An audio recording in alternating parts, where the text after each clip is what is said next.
Hey, we're in Devil's Lake in North Dakota. You can see it's a blizzard out here. It's supposed to calm down a little bit later today. I've got Trent Eineichner with me, Chase Parsons. Tom Kemos is over there in his house fishing already, and Jason Mitchell's about 100 feet away, and he can't hear me yelling for him in the wind. We're out here. We're going to catch some walleyes today. The bite's been pretty good. It's an adventure when it's like this. Believe me, it's a lot of fun.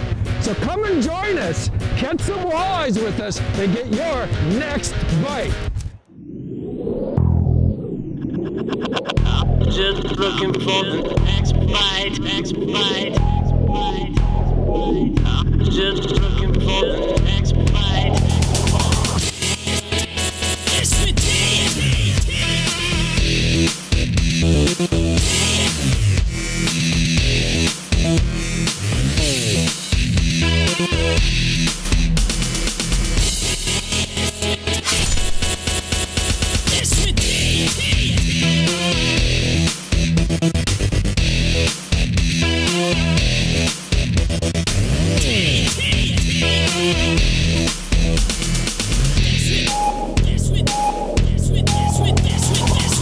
We'll continue to show you the next bite.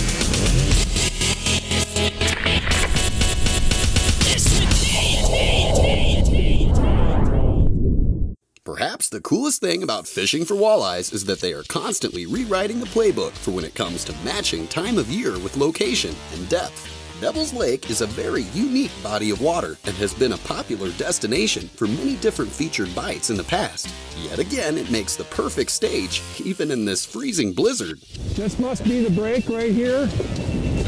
I would say, I don't know, pop a couple more on the other side of that. For demonstrating that while it's widely accepted that during this part of the ice fishing season, walleyes are typically thought to be found in deeper water. There he is. Wow, really shallow water. These fish are biting so incredibly shallow, there's hardly any time to pull the transducer out of the hole after setting the hook. Woo! There's a nice one. Kind of a mess. He's so wild in the shallow water. I couldn't even get the transducer up fast enough. You know, on most natural lakes, especially large natural lakes, you're typically going to see winter walleye patterns that are both deep and shallow. And by and large, you know, in today's ice, one of the most overlooked and productive patterns are less than 12 feet of water, and a lot of times less than 8 feet of water. And a comment I often hear ice anglers make is that there's no secrets left in fishing, like every rock has been turned. That's not the case. There's a lot of secrets in less than 10 feet of water because you get in that shallower water and it's so hard to map out. You know, Devil's Lake in eastern North Dakota is typical of a lot of these prairie dish bowl lakes in the sense that if you can imagine, the contour along the shoreline drops down into a flat basin, and so it just looks like a bowl of cereal. And basically when you get out in these basins, there might be a little bit of structure, but by and large it's fairly featureless, and usually it's a soft bottom. Now, in the case of Devil's Lake, if you can find any type of different bottom composition, you're going to usually find fish. In a lot of cases, you can key on sand and gravel areas, get up in the shallows, any type of area where there's big round rocks, for example, any type of an area where water comes up and it floods a firmer bottom, whether it's gravel, rock, in some cases even flooded timber, but any type of a harder bottom that comes up out of that soft bottom and shallow water a lot of times hold fish. The next bite is brought to you by Mercury, #1 on the water. Amsoil, the first in synthetics. Tracker Boats, fish the finest. Bass Pro Shops, your adventure starts here. Berkeley, catch more fish. Mustang, stay sharp longer. Lowrance, find, navigate, dominate. Motor Guide, never stop. Strike King, #1 in fishing lures. And Power Pole, swift, silent, secure. Thankfully, this morning's snowstorm's gale force winds began to give way to a slightly warmer, He's coming up here. Let's get the transducer all the way. but certainly calmer afternoon of ice fishing on Devil's Lake in North Dakota. Oh, good walleye. It's just unbelievable how aggressive these things are. I mean, they're literally coming in so fast that you don't even see them, and you just get that rod, you know. Whew. I mean, it's a lot of fun.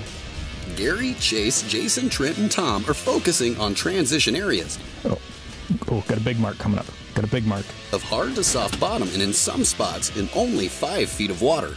He's fighting good. I'm not making much ground on him, and we're only in 5 feet of water here. But I can't even move this thing. We're shallow water, daytime walleyes in Devil's Lake. And this one feels like a beautiful fish. There he is. There he is.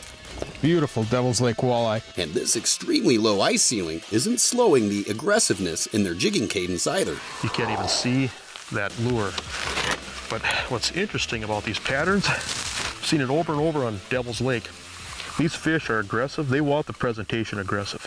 So you really got to pound that spoon hard and knock that spoon hard.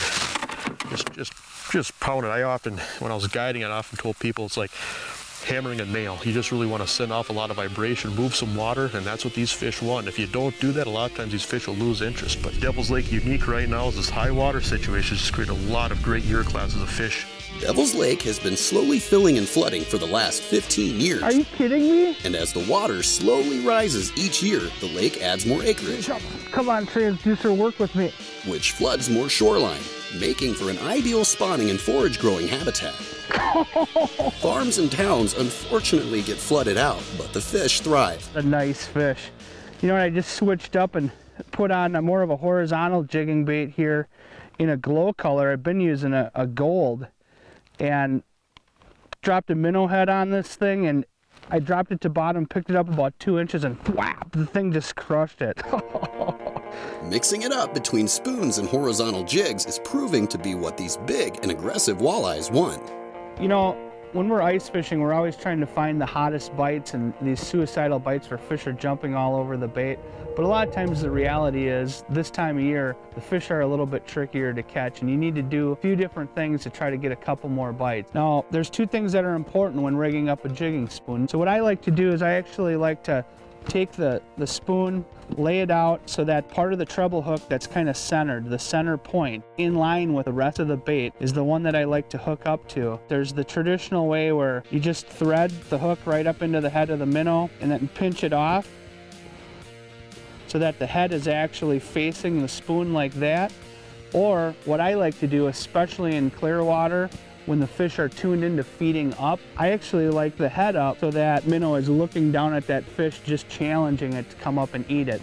But more importantly, when you snap that spoon, as that spoon flutters back down again, when it settles in, that minnow head stops and it gives it a real nice natural presentation that you'd get from a swimming bait fish. The other bait that I really like would be a horizontal type bait. Now, what's really important on a horizontal bait is to make sure that treble hook hanging off the bottom is positioned appropriately. So what you want when you actually look at that treble hook, when you pull that hook back, it should be in position so that the point, the center point of that treble, is in line with the other two hooks. Then there's two different ways that I like to rig one of these up. The first way would be just your traditional way where you just throw a minnow head on it.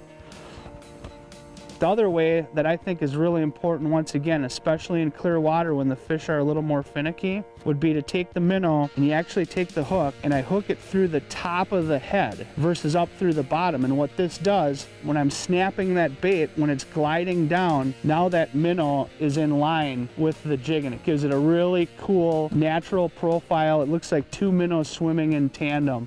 So next time you're out, give that a try, and I guarantee you, you're gonna get a few more bites because of it. Oh yeah, we popped it. Oh. I like that stuff. Feels like a walleye. Come on. Ooh, there. Oh yeah, it's a walleye. Oh, he's not quite as big as I thought. He's hooked right in the nose. He beaked it. He came in, he was just cruising on the bottom, and he just rose right up. He came in and he biffed it. But man, I'll tell you what, this is fun. These fish are something special. I can't believe Jason Mitchell has this in his backyard. It's not fair. Life is not fair. I'm telling you, it is just not fair.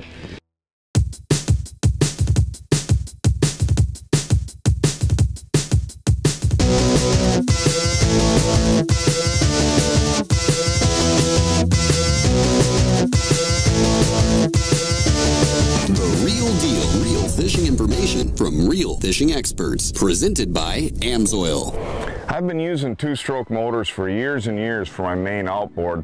In recent years, I've been using AMSOIL HP injector as my injector oil for the two-strokes. It's a synthetic motor oil. They're a lot more consistent throughout the temperature range. There's additives in synthetics that make this happen and make this a top quality oil. And the one thing about AMSOIL, they have set the standard in synthetics for years. Now this stuff meets or exceeds the recommendations for any outboard companies out there, so you don't have to worry about the warranty issues. That's not an issue at all. It's got 30% more additives than other synthetic oils. The engine runs cleaner. It prevents things like ring jacking, rust. The bottom line is it makes your engine last longer. And the interesting thing that I noticed when I started using this, a smell that used to be there with a two-stroke motor, that's gone. The other simple thing is you burn a lot less oil. Okay, so you can use this as a mix, a 50-to-1 mix, but also in these injector systems. It makes these engines run smooth. It makes them last longer, and you have no worries about any warranty issues. Fishing shallow for big walleyes with aggressive cadences makes it sound almost as if this Devil's Lake ice bite is simply a matter of drilling, dunking, and ripping. Look at that. Fish just growl at you. Yet there's more to staying not only on the fish, but more importantly, ahead of them when it comes to moving the camp around. Fishing these shallow walleyes like this, you can see we're catching these fish all day long. So to me, it's really important to keep your commotion down. Drill just the amount of holes that you need and let these fish roll through. But it seems like if you get a lot of activity or if a lot of people show up, the bite's done. Just as the walleyes are showing us something different by breaking the normal fish deep routine for this time of year, Gary, Chase, Jason, Tom, and Trent are showing the walleyes a few different cadences. There he is. That they are also double checking visually on their electronics. Oh no, he's hooked out of the hole. Come on, get out of there. Here he comes.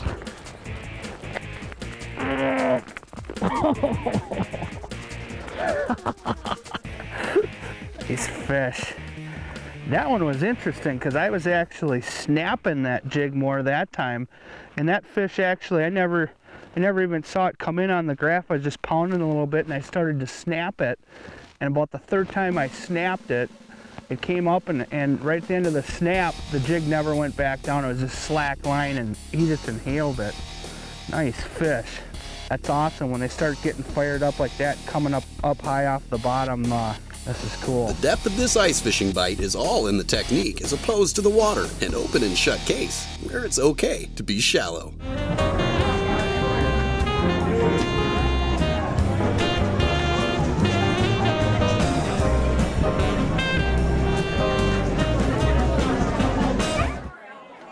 Hey, I gotta admit, I feel right at home looking at this Lowrance Elite 5. Even though I'm on the ice, I'm used to using a unit exactly like this on the open water. And there's a few things that a unit like this gives you. The first thing is quite obvious. This is a combo unit. It has GPS and sonar all in one unit. The other things that you want to look for in a unit for ice fishing especially is things that are real time. I mean, you can pop that jig up real quickly off the bottom and everything's real time. When you lift the rod, that jig comes up, you can see it right now. Now also the feature that you take for granted when you're on the open water is the scrolling screen. But in ice fishing, it's really pretty cool because literally you don't have to keep your eyes glued on that screen all the time. If a fish comes in to where you'd be able to mark it, you're gonna be able to see that that fish had come in and actually leave, so you know it's really close because you can still see it on that scrolling screen and basically get that fish to come back in and entice it to bite. The most important feature though that I think with using a unit like this on the ice is you're able to watch your jig cadence. And what I mean by that is from day to day, these fish are gonna want something different in terms of action. Whether it's a quick pop off the bottom, a slow rise, it's gonna change. So when you're using a unit like this, it literally gives you the best of all worlds.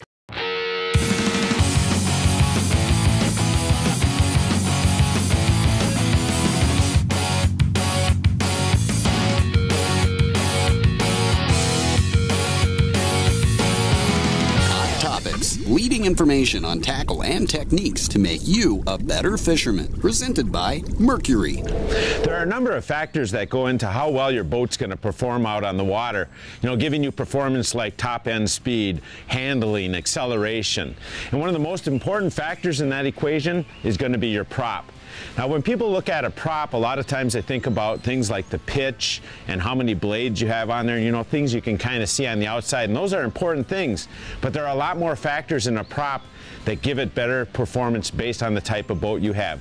Things like the cupping that it has, the amount of surface area that are on those blades. Even things like the tube length is going to give you different lift characteristics. Those are confusing things, but there's something nice out on the internet that's going to take away all the confusion. Mercury has come up with a nice little online program to let you program in the characteristics of your boat and give you some suggestions for a really good prop. So let's go into my office and I'll show you this neat little online tool.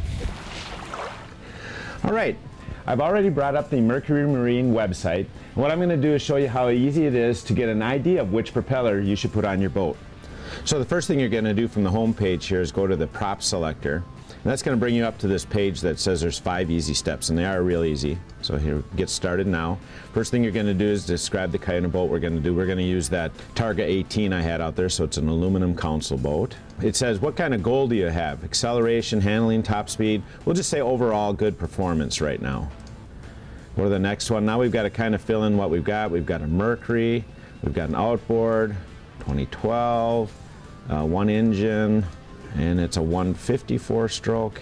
All right, so then this goes here. Now, I just like to use the length here. That's going to give you a real good idea, and that's an easy one just to look up for your boat. So we'll go to the next screen. It says, what is your boat length? The Targa 18, even though it says 18, is actually a 19 footer. So here we got 19 foot, and we'll do an update results. It's telling you to either use a Black Max, which is an aluminum prop, or an Inertia, which is a stainless steel prop, 19 pitch. So you can see it's a fairly easy process to quickly go through a few steps to find your boat, and it will give you a great idea of what's the best prop to perform on your boat. With the only real break in the action being the one that they're actually fishing on. Pro tournament walleye anglers Gary Parsons, Chase Parsons, and Tom Kemos, Jason Mitchell outdoors host and guide Jason Mitchell, and home water guide and ice fishing expert Trent Eineichner. Oh, there's one comes. Oh, got him. Continue to put the oh-so-short but sweet hurt on these shallow water walleyes of Devil's Lake. Taking some drag. He's trying to get him up the hole here. Oh, yeah, another nice one. Look at that. Beautiful, beautiful Devil's Lake walleye. This is a very diverse group of anglers, and when you spend as much time on the ice and water as they do. There are giant perch in this system, but this is the biggest one I've caught out here, and you know, we're fishing for these walleyes, but I'll take that one. You grow very attached to customizing your gear. So easy to knock these fish off at the bottom of the ice, but a lot of times what I like to do on a lot of lures, just replace that treble hook with a little bit bigger hook, especially with these swim lures. Just seems like that really helps with the hookups. Especially with ice shelters. But all can agree that irregardless of the brand of walleye rod you take with you out on the ice, making sure it has the right attributes will help you land more fish. You know, I want to talk a minute about rods. Walleye rods can be varied lengths. They can be anywhere from short to long, have all different types of handles, different types of makes. But the one thing you want to look for is a stiff backbone. Stiff backbones are important, so when you're setting the hook into a walleye's bony mouth, you get a good hook set. I like a flexible tip also, so that when you're fighting the fish, especially if it's a bigger fish, there's give, so you don't end up ripping the hooks out of their mouths. So no matter what type of rod you want to get, what brand, it really doesn't make any difference. But those two attributes, the stiffness and the flexibility, are what's really important in a good walleye rod. Oh, he feels like a good one. Let's see if I can get my transducer out. Oh, he's tangled in my transducer. Oh boy. Oh boy. Boy, oh boy. Boy, it's pretty shallow here. He came in as a giant mark. Whoa. Come on. You haven't seen me yet. Oh. He's not making ferocious runs, so I'm hoping he's a walleye. Oh, he is. He is. Oh, yes. Yes. Whoa. Look at that guy. Oh, and he got tangled in my other line, too. Woo. That's a nice fish. I could tell on the rants right away this is going to be a good one. He just came in, he was just gigantic. Oh, come on, you're not hooked that good. There you go. Woo. Yes. Wow. There you go. There's a fat, fat Devil's Lake fish if I ever saw one. Man, oh man, what a nice fish. Fantastic. Well, I'll tell you what, you gave me a good battle. I shook a little bit. It's time for you to get a reward and go back down the hole. There you go. He likes it. Wow, that was fun. I'll tell you what, that's why you drive all the way out here to catch fish like that. And they just pound it. I mean, he's just boom. It was awesome. You know, when we're out ice fishing, it seems like Mother Nature always delivers. So you can see it's a fairly easy step. All right, I've already brought up the Mercury. Why did I look away? All right, I've already brought up the Mercury Marine. Mercury. Right at home, looking at one of these Laurent. It's my heater. Going. For my big outboard motor, I've been running 2-stroke motors for...